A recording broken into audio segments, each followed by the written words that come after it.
একটি বছর ঘুরে মুমিনের দ্বারে মাহে মুহররম আসিল সুখের বার্তা নিয়ে। মাহে মুহররম আসিল সুখের বার্তা নিয়ে।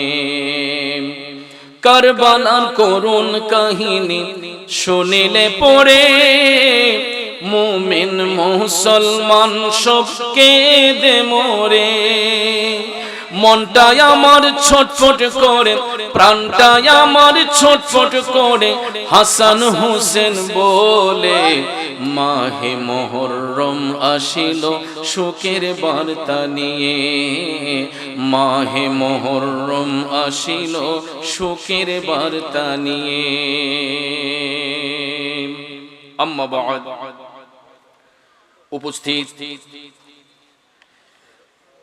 ছয় ঋতুর দেশ, প্রাকৃতিক লীলাভূমির অপরূপ চিরসবুজ সোনার বাংলাদেশের ঐতিহ্যবাহী ব্রাহ্মণবাড়িয়া জেলার অন্তর্গত নাসিরনগর উপজেলাধীন আধ্যাত্মিক প্রাণকেন্দ্র নাসিরপুর শাহিদগাহ ময়দানে আওলাদ রসুল পীর তরিকত রাহনুমায়ে শরিয়ত মাওলানা মুর্শিদিনা শাহ সুফি সৈয়দ সিরাজুল আওতাদ রহমাতুল্লাহ আলাইহির 21তম পবিত্র উরুস মুবারক 2024 ইংরেজি সনের সম্মানিত উদ্বোধক বাংলাদেশ আওয়ামী লীগ নাসিরনগর উপজেলা শাখার যুগ্ম সাধারণ সম্পাদক জননেতা সৈয়দ লিয়াকত আব্বাস টিপু সাহেব, মঞ্চে আসেন সাহেবে সদর সদরে মুকাররম নাসিরপুর সাহেব বাড়ির আওলাদ রসুল পীরজাদা সৈয়দ আশরাফুল আফদাল মুকাল্লিদ পীর সাহেব মাদ্দাজিল্লাহুল আলিয়া, সভারত্ন নাসিরনগর উপজেলা পরিষদের সাবেক চেয়ারম্যান মোহাম্মদ রাফিউদ্দিন আহমদ সাহেব, আজকের বিশেষ অতিথি হযরত মাওলানা শাইখ মোহাম্মদ ইখলাসুর রহমান সাহেব, বন্ধুবর হযরত মাওলানা কারি মাশুকুর রহমান রামপুরি সাহেব, অন্যান্য উলামায়ে কেরাম, বিশেষ করে জিনার সুপ্রচেষ্টায় সুপরিচালনায় এই মাহফিল পরিচালিত হচ্ছে আশিকানে সাইদাবাদ রহমাতুল্লাহ আলাইহি কাফেলার সম্মানিত পরিচালক নাসিরপুর সাহেব বাড়ির গদিনিসিন পীর সাহেব সৈয়দ শাহ আসরারুল আজম নৌশাদ সাহেব মাদ্দাজিল্লাহুল আলিয়া, মঞ্চ উপবিষ্ট বিশিষ্ট মুরব্বী জনাব এনামুল হক এনাম সাহেব, উপস্থিত উলামায়ে আহলে সুন্নাত, আমার তরিকতপন্থী মুরব্বী বাবারা, সুশিক্ষিত আমার কৃষক, শ্রমিক, চাকরিজীবী, ব্যবসায়ী, সাংবাদিক, শিক্ষক, প্রশাসনিক, গোয়েন্দা বিভাগের সম্মানিত ভাইয়েরা, দূর দূরান্ত থেকে আগত আমার মিডিয়া কর্মী ভাইয়েরা, বিশেষ করে বাড়িতে অবস্থানরত পর্দানিশীন মা বোনেরা, সবার প্রতি আবার আন্তরিক সালাম। আসসালামু আলাইকুম ওয়া রাহমাতুল্লাহি ওয়া বারাকাতুহু। রব্বুল ইজ্জতের আলিশান দরবারে লাখো কোটি শুকর গুজার করার পর প্রিয় নবী সরকার দু আলম নূরে মুজাসসাম, দো জাহানের সরদার, উম্মতের দরদি, শাফাতের কান্ডারি নবী মুহাম্মদ রাসূলুল্লাহ সাল্লাল্লাহু তাআলা আলাইহি ওয়াসাল্লামের শানে নাতে মুস্তাফা, দুরুদে মুস্তাফা সাল্লাল্লাহু আলাইহি ওয়াসাল্লাম পরিবেশন করে মহাগ্রন্থ আল কোরআনুল কারীমের সূরাতুল বাকারার 154 নম্বর আয়াতে পাক তেলাওয়াত করেছি। রাত গভীর, সময় সংক্ষেপ, খুবই অল্প সময় আয়াতে পাকের মূল অর্থ শহাদে কারবালার শানে কিছু আলোচনা উপস্থাপন করে কারি মাশুকুর রহমান রামপুরি ভাইকে সাথে নিয়ে আরেকটা জিকিরের তালিম হবে। পরিশেষে পীর সাহেব হুজুর মোনাজাত করবেন। মোনাজাতের মাধ্যমে আমরা আপন আপন বাড়িতে যাব। আল্লাহ পাক যেন শেষ মোনাজাত পর্যন্ত আমাদেরকে বসার সুযোগ দান করেন। আমরা সকলে বলি আমিন, আর একটু জোরে বলি আমিন। বাবাজিরা আমার, গত আলোচনায় বলেছিলাম পৃথিবীতে যত আদম সন্তান আমরা রয়েছি, সমস্ত আদম সন্তান গুনাহযুক্ত, তবে রসুলের আহলে বায়াত গুনাহ থেকে মুক্ত। সমস্ত আদম সন্তান কেউ বলতে পারবে না যে আমি গুনাহ করি নাই।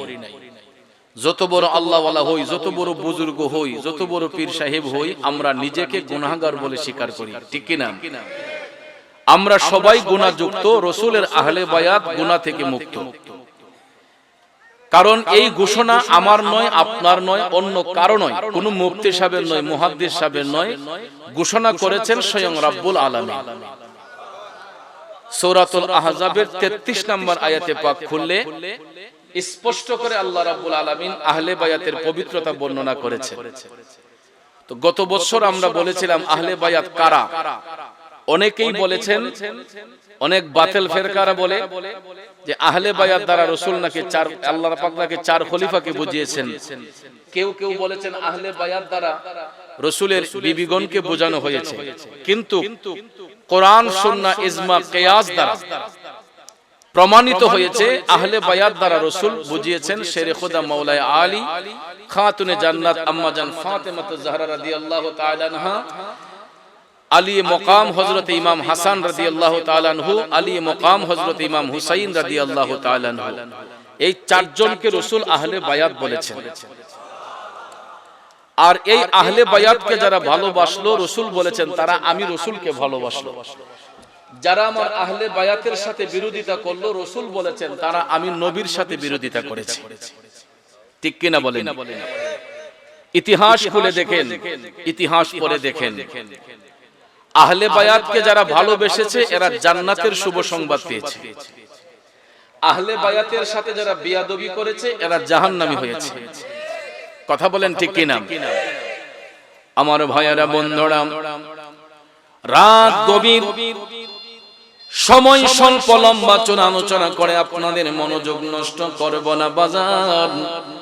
আহলে বায়াতকে নির্মূল করার জন্য যে ষড়যন্ত্র করেছিল দুষ্ট শয়তান ইয়াজিদ, ইয়াজিদের পরিচয় জেনে দেখেন, ইয়াজিদের পরিচয় খুলে দেখেন।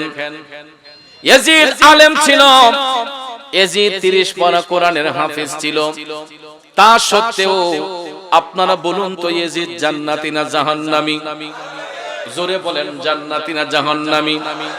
শুধু মাথায় টুপি দিলে ইমানদার হওয়া যায় না, মুখে দাড়ি রাখলে ইমানদার হওয়া যায় না, নামাজ পড়লেই শুধু ইমানদার হওয়া যায় না। বন্ধুরা আমার, বাবাজিরা আমার, দাড়ি টুপি জুব্বা কুর্তা লাগাইলে যদি ইমানদার হওয়া যাইতো, এজিদও ইমানদার হয়ে যেত, ঠিক না বেঠিক? এজিদের গোষ্ঠীরাও ইমানদার হয়ে যেত। কিন্তু ভাইয়ার আমার, বন্ধুরা আমার, এজিদের গোষ্ঠী জাহান্নামী, এজিদ জাহান্নামী, এজিদ মুনাফিক, এজিদ বেঈমান। আর মুনাফিক সম্পর্কে রাসূল বলেছেন মুনাফিক হলো কাফেরের চেয়েও নিকৃষ্ট। কারণ বন্ধুরা আমার, কাফের তো জেনে বুঝে কাফের, কথা কোন ঠিক না বেঠিক? কাফের জেনে বুঝে কাফের, মুনাফিক চিনা বড় কষ্ট হয়ে যায়। কারণ মুনাফিক চিনবেন কেমনে? মুনাফিকগুলোর মাথার মধ্যে পাগড়ি থাকে, মুখের মধ্যে নবীর সুন্নত দাড়ি থাকে, জুব্বা কুর্তা সব কিছু থাকে। মুনাফিক চিনা যায় না, কিন্তু যদি চিনতে হয় দেখবেন মুনাফিকদের মুখে কখনো আহলে বায়াতের আলোচনা আসবে না, মুনাফিকদের জবান দিয়ে কখনো পাক পাঞ্জাতনের আলোচনা আসবে না, ঠিক কিনা বলেন? অনেক মুনাফিক আছে এরা আহলে বায়াত চিনে না, পাক পাঞ্জাতন চিনে না। একটা কথা শুনো না, শ্রীনগরের মুসলমান আহলে বায়াত পাক পাঞ্জাতন চিনার নাম, মানার নাম হচ্ছে ঈমান।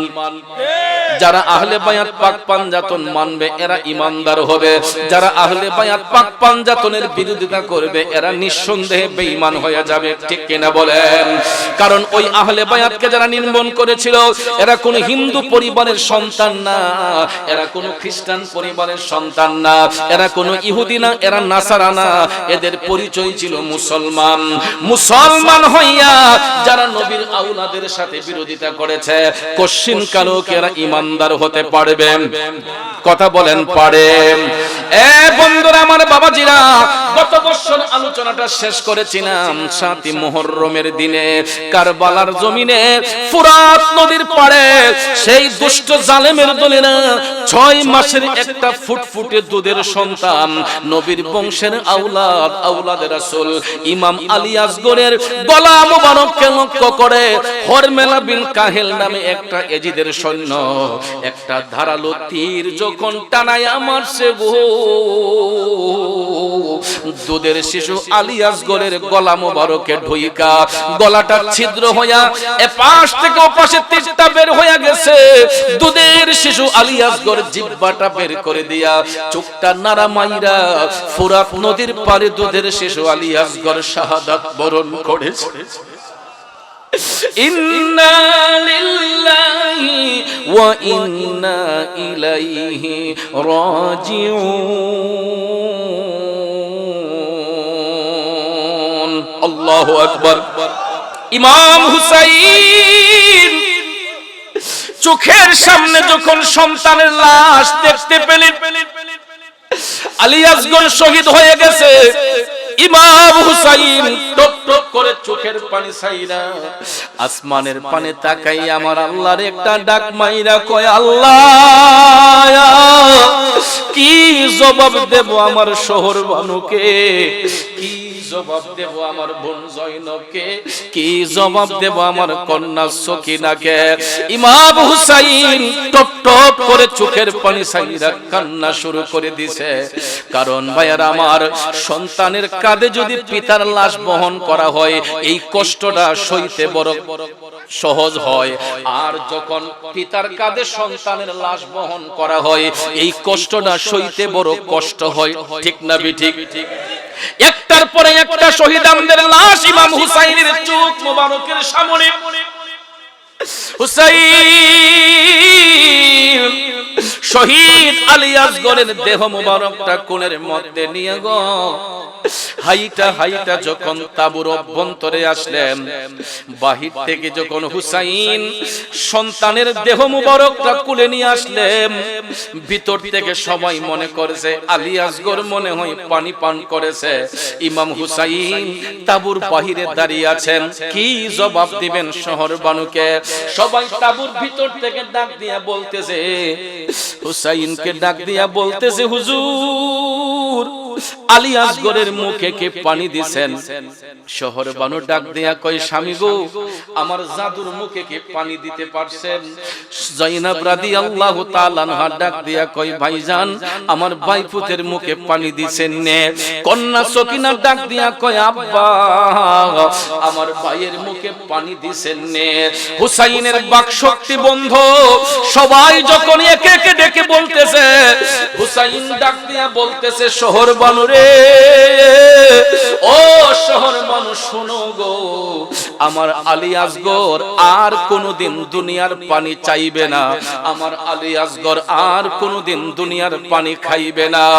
আমার আলী আসগর আমার নানা জান রাহমাতাল লিল আলামিন নবীর কাছে যাইয়া কাউসারের পানি পান করতেছে।